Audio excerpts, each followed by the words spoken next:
Indonesia tidak butuh RUU HIP, haluan ideologi Pancasila, karena Pancasila sudah final. RUU HIP tak lebih bagaikan predator regulasi yang membunuh dan menghancurkan nilai-nilai Pancasila itu sendiri. Memanfaatkan momentum pandemi COVID-19 di saat rakyat terkurung di rumah. Justru di saat itulah mereka, kelompok An-Nasir PKI yang berhasil menyusup di Senayan seolah kejar tayang untuk menjadikan RUU HIP menjadi undang-undang. Beruntung masih banyak di negeri ini yang masih waras, yang masih idealis, yang nasionalis, yang patriotik dan cinta terhadap Indonesia, sehingga semua turun serentak karena menganggap masalah ini sudah keterlaluan dan membahayakan masa depan bangsa. Tak tanggung-tanggung, mantan Panglima ABRI dan juga mantan Wakil Presiden Republik Indonesia ini turun langsung bersama koleganya sesama Purnawirawan TNI Polri. MUI Pusat dan seluruh MUI daerah seluruh Indonesia juga tegas menolak dan menghimbau seluruh umat Islam se-Indonesia bersiap-siap turun ke jalan. Partai politik yang awalnya hanya PKS menolak RUU HIP, terakhir P3, Nasdem juga ikutan menolak dengan alasan dalam RUU HIP tidak menjadikan TAP MPRS nomor 25 tahun 1966 sebagai konsideran. Juga tercatat 24 provinsi di seluruh Indonesia rakyat serentak dari berbagai kalangan hanya dalam waktu 1 bulan, bahkan ada yang di bulan Ramadan, melakukan deklarasi penolakan tegas dan ancaman siap melawan PKI. GP Ansor pun di dalam sebuah portal online berkomentar agar tidak terburu-buru mengesahkan RUU HIP. Muhammadiyah pun tidak mau kalah, menyiapkan tim jihad untuk melakukan perlawanan menolak RUU HIP. Terakhir, Menko Polhukam juga mengeluarkan statement yang hampir sama, bahwa TAP MPRS nomor 25 tahun 1966 harus masuk dalam RUU HIP sebagai konsiderannya. Karena ideologi komunis, Leninisme, Marxisme tidak boleh lagi hidup di Indonesia. Terlepas apakah beliau mengeluarkan komentar itu atas nama pribadi sebagai ahli hukum tata negara atau sebagai Menko Polhukam, kita tidak tahu. Lalu, apakah permasalahan draft RUU HIP ini sudah dianggap selesai? Jawabannya tentu tidak. Karena kalau kita simpulkan dan rangkum dari semua gelombang aspirasi perlawanan rakyat itu adalah bukan minta revisi semata, tetapi menolak, mencabut, dan mentiadakan RUU HIP tersebut dengan alasan sebagai berikut. 1. Pancasila kita hari ini adalah Pancasila hasil kesepakatan para founding father, bapak pendiri bangsa yang sifatnya sudah final dan mengikat. Tak perlu lagi ada perdebatan atau upaya menerjemahkan lagi Pancasila dengan bahasa dan pemikiran liar yang lain. Soekarno saja yang awalnya mempunyai pemikiran Trisila kemudian mengkerucutkannya menjadi Ekasila yaitu gotong royong, juga mengalah legowo dan menyetujui Pancasila ini.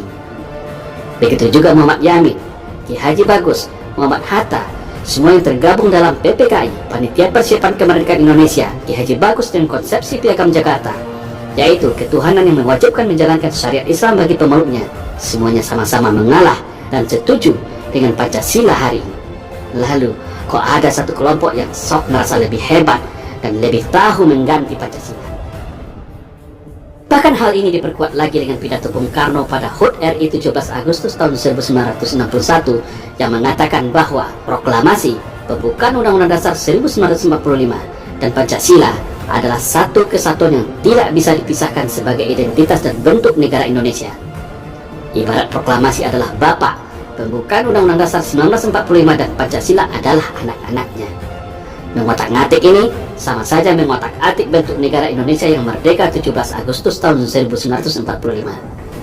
Dan untuk terjemahan Pancasila, semua sudah termaktub di dalam pembukaan Undang-Undang Dasar 1945, batang tubuh serta bab penjelasannya dalam Undang-Undang 1945 yang asli. Jadi, menurut saya, kalau ingin mendapatkan terjemahan tentang Pancasila, langkah yang paling tepat itu adalah kembali saja ke Undang-Undang Dasar 1945, bukan malah membuat undang-undang baru yang kontraproduktif. Kedua, kalau kita baca secara mendalam draft RUU HIP ini, dari mulai bagian mengingatnya saja dengan tidak mencantumkan TAP MPRS nomor 25 1966 sudah menggambarkan dengan jelas upaya sistematis RUU ini menjadi pembuka pintu seluas-luasnya agar ajaran komunisme, Leninisme, Marxisme untuk kembali hidup di Indonesia. Dan lebih anehnya lagi, masih di bagian mengingat tidak juga dicantumkan TAP MPR tahun 2003 tentang hierarki perundangan. Dan ini bisa secara tak langsung, posisi RUU HIP ini seolah nanti berada di atas Undang-Undang Dasar 1945, bahkan Pancasila itu sendiri.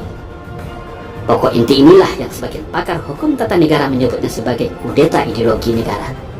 Karena dalam pasal 1 ayat 3 dibunyikan bahwa undang-undang ini harus menjadi acuan dalam penyusunan setiap aturan, regulasi, dan kebijakan pemerintah. Artinya, apapun produk regulasi, aturan, dan kebijakan kalau tidak sesuai dengan RUU HIP ini bisa dibatalkan.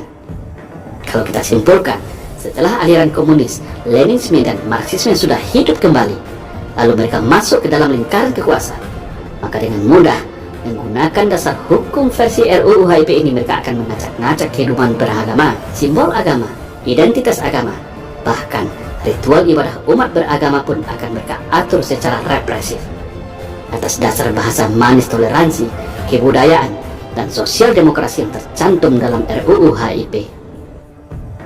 Karena dalam RUU HIP ini, posisi agama setara dengan budaya, bahkan tunduk kepada budaya Nusantara. Dan bagi kelompok yang menentangnya bisa dicap anti terhadap negara, bisa dicap menjadi penjahat negara, bisa dipenjara kapan saja hanya gara-gara menjalankan ajaran agamanya. Dan ini sangat berbahaya. Secara politik hukum, akan dengan mudah kita menebak arah moncong senjata RUU HIP ini kalaulah tidak menyasar kehidupan beragama bangsa Indonesia.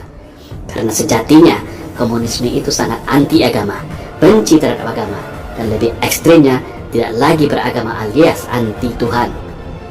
Yang ketiga, sudah menjadi ciri khas PKI. Kalau mereka lemah, akan teriak merasa paling Pancasila, akan teriak saya Pancasila, saya Indonesia, memuja-muji Pancasila seolah kelompok yang paling Pancasilais, seperti Aidit di dalam bukunya Membela Pancasila pada tahun 1964. Tetapi setelah berkuasa, mereka mengganti Pancasila dengan komunisme. Pemberontakan G30 SPKI 65 adalah bukti dan fakta konkretnya. Setelah kampanye dan membranding dirinya seolah paling Pancasila, lalu dengan seenaknya akan menuduh siapa saja kelompok yang bertentangan dengan kelompoknya dicap dan dituduh anti Pancasila, musuh Pancasila. Menuduh para musuhnya itu seakan mau mengganti Pancasila agar tersudutkan dan dibungkam. Metode ini berulang lagi saat ini, atau yang mereka sebut dengan teori kontradiktif. Kalau bahasa sederhananya bagi saya adalah hampir sama dengan ilmu tukang copet di pasar.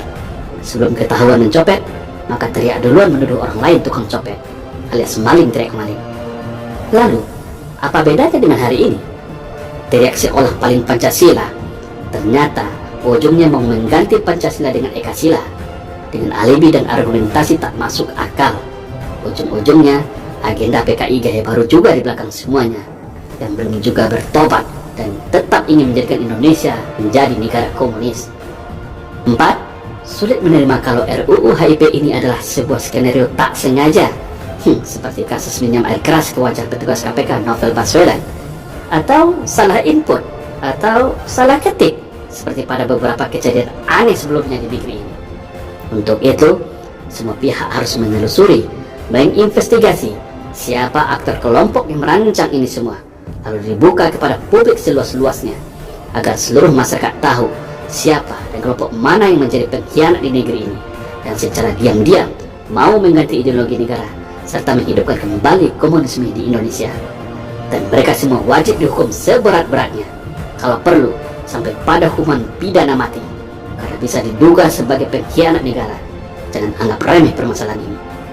Kita juga mesti ingat, cukup kecolongan pada undang-undang ITE yang awalnya berbahasa manis untuk mengawal hak rakyat dalam transaksi digital, ternyata hari ini dijadikan alat untuk penggebuk setiap siapa saja yang mengkritisi pemerintah, alat untuk membungkam demokrasi dan kriminalisasi masyarakat. 5.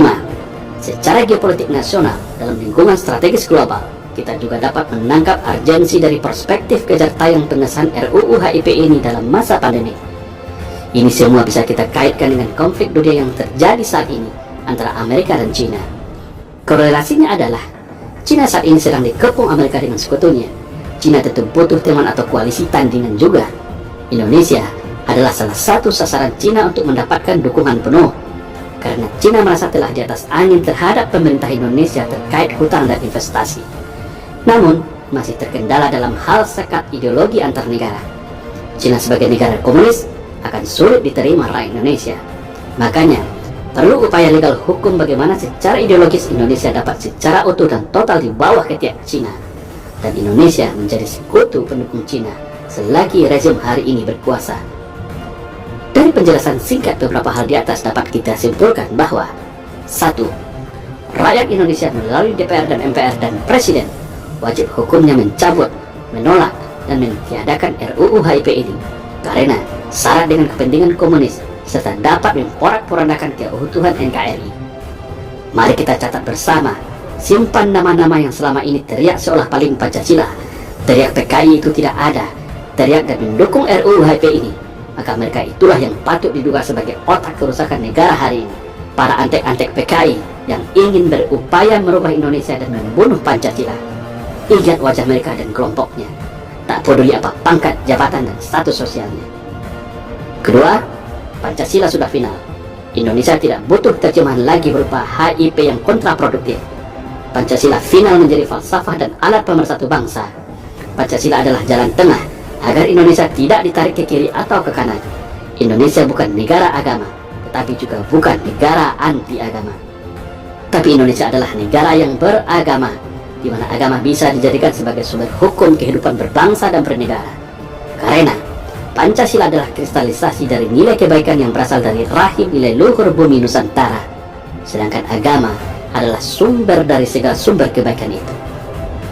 Yang ketiga, kembalikan konstitusi negara Indonesia kembali kepada Undang-Undang Dasar 1945, karena Undang-Undang Dasar Negara Republik Indonesia tahun 2002 hasil amandemen tanpa nomor ketetapan MPR juga sudah jauh lari dari semangat dan cita-cita bangsa.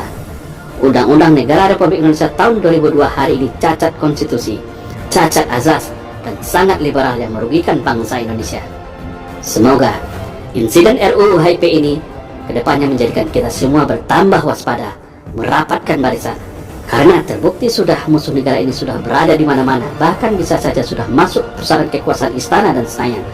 Semua harus dibongkar bersama-sama. Mari kita rapatkan barisan sesama anak bangsa. Stop saling curiga antar sesama kita walau berbeda suku dan agama.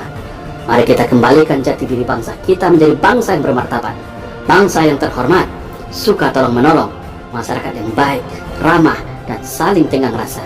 Insya Allah, saya yakin Indonesia akan menjadi lebih baik sesuai dengan amanat dan cita-cita para pendiri bangsa. Amin.